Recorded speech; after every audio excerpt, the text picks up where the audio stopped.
Hey guys, welcome back to my channel. If this is the first time you're here, my name is Tara. The holiday season is upon us, so I thought, why not do another bonus video today?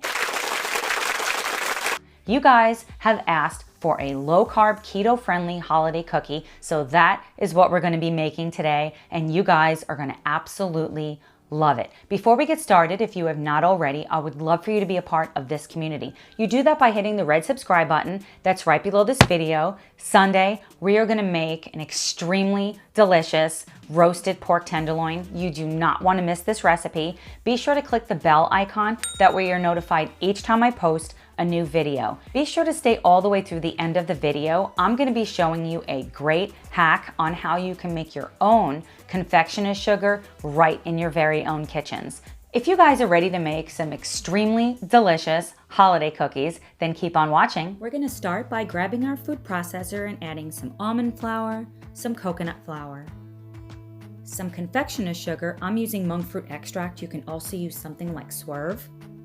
We're gonna add some salt, some baking soda. Baking soda helps to keep these cookies light.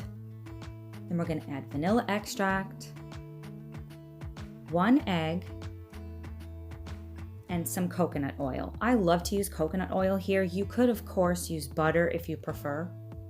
Then we're gonna pulse this a few times with our food processor until it gets to be about this consistency, and it's perfect. Next, we're gonna put this on top of our plastic wrap.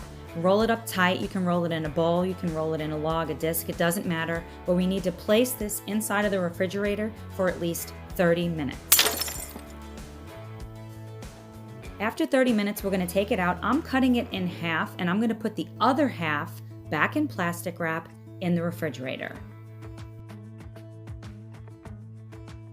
This type of dough can be extremely fragile at room temperature, so I highly recommend cutting off small sections to work with and keeping the rest wrapped in plastic in the refrigerator. If the dough you're working with starts to become too warm and is difficult to work with, simply swap it out for what is in the refrigerator and it will be so much easier. So now we need to roll the dough out. I highly suggest using 2 sheets of wax paper. You could use parchment paper, but I found the wax paper to work better. And we want to roll it out to kind of an even thickness. You don't want to make it too thin or it will be really hard to work with. So I grabbed my star shape. You can make any shape that you like. You can even just cut them into circles, which would be a lot simpler, and you can still have lots of fun decorating them. Using a spatula, I couldn't find my metal one, it would have been a lot easier. We want to transfer it onto our lined baking sheet. I have a silicone baking mat. You can of course use parchment paper. And all of the pieces you're going to continue to re-roll until you've used them all up. I highly recommend grabbing the dough that's in the fridge and switching it out whenever the dough gets to be too warm that you're working with. It will be so much easier to work with. Once you have all your cookies on your sheet, bake it for about 12 to 15 minutes. These cookies, you definitely want to let them cool completely before transferring them to your wire rack. Another great hack is to refrigerate your pan with the cookies prior to baking them for about 10 minutes. I did that with the cookie on the right, but not the one on the left. They stay truer to the shape if you refrigerate it right before you bake it. It is super easy to make your own confectioner sugar, so you no longer have to buy both granulated and confectioner sugar. And this works with either a regular granulated sugar or any kind of sugar substitute as well. Simply take your granulated sugar, put it inside of your blender. I'm using a Vitamix cup here. You can use any kind of blender that you have. Give it a quick pulse and voila, it turns into perfect confectioner sugar.